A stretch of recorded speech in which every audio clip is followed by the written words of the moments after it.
lallahi, Allah subhanahu wa ta'ala sesungguhnya afrahu bi taubatil abdi, sangat gembira dengan taubatnya seorang hamba melebihi daripada gembiranya seorang musafir yang kehilangan onta dan bekal makanan dan juga minuman semuanya di tengah-tengah padang pasir.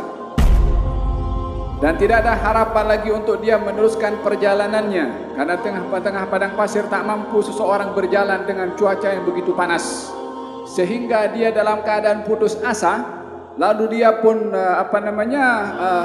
terlenap tidur, kemudian bangkit daripada tidurnya, menjumpai onta itu dan makanan serta minumannya ada di hadapan matanya.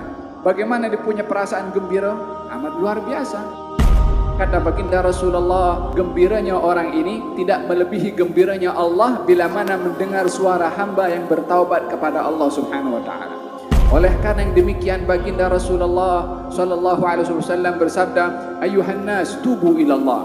Wahai manusia, bertaubatlah kamu kepada Allah. Sesungguhnya saya hari-hari bertaubat, 70 kali aku bertaubat kepada Allah Subhanahu wa taala. Apa tujuan Nabi bertaubat? Kita bertaubat pasal dosa yang tak boleh dikira. Tapi Nabi Muhammad sallallahu alaihi wasallam bertaubat kepada Allah ingin meraih kasih sayang daripada Allah dan cintanya, karena Allah menjanjikan kasih sayang dan cinta kepada orang yang suka bertaubat, bukan bertaubat, suka bertaubat. Suka bertaubat, sering bertaubat. Sebagian orang akan bertaubat kalau dia buat dosa, baru aku nak bertaubat. Bagi mereka yang arif, akan bertaubat kepada Allah, nak meraih kasih sayang daripada Allah. Innallaha yuhibbut tawwabina wa yuhibbul mutatahhirin. Allah suka kepada orang yang sering bertaubat. Baginda Rasulullah beristighfar hari-hari, bertaubat 70 kali. Dalam riwayat yang lain 100 kali istighfar kepada Allah Subhanahu wa taala. Dalam keadaan tak berdosa. Kita bukan berdosa, mandi dosa. Hari-hari kita berdosa. Nak kira pun kita tak mampu nak berkira. Tapi berapa ramai orang yang banyak dosanya beristighfar hari-hari? Mungkin sebahagian daripada mereka tak beristighfar. Mungkin sebahagian daripada mereka tak merasa dirinya bersalah.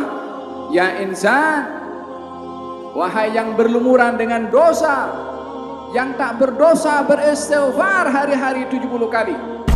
Bukankah kita patut hari-hari 1000 kali beristighfar kepada Allah?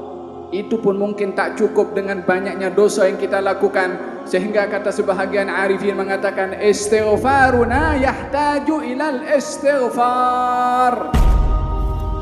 Kita punya istighfar ini perlu kepada istighfar yang lain untuk menistighfarkan istighfar kita. Pasal tak sungguh-sungguh, di mulut saja istighfar, praktikalnya tetap ia berbuat dosa terus. Oleh sebab itu istighfar kita perlu dengan istighfar, mohon ampun kepada Allah akan permohonan ampun kita yang tak jujur kepada Allah Subhanahu wa taala. Idan tapi Allah Subhanahu wa taala masih bagi kepada kita, masih beri peluang kepada kita, masih lagi berfirman dalam hadithul qudsi, Allah Subhanahu wa taala membuka pintu taubatnya di waktu pagi untuk orang berdosa di waktu malam bertaubat kepada Allah di waktu pagi. Dibuka pintu taubatnya di waktu malam supaya orang berdosa di waktu pagi dan siang bertaubat di waktu malam. 24 jam pintu taubat Allah Subhanahu wa taala tak pernah ditutup oleh Allah Subhanahu wa taala. Allah Subhanahu wa taala dalam hadis, kalau ada seorang hamba yang satu hari berbuat 70 kali kesalahan kepada Allah, 70 kali istighfar, Allah akan ampunkan.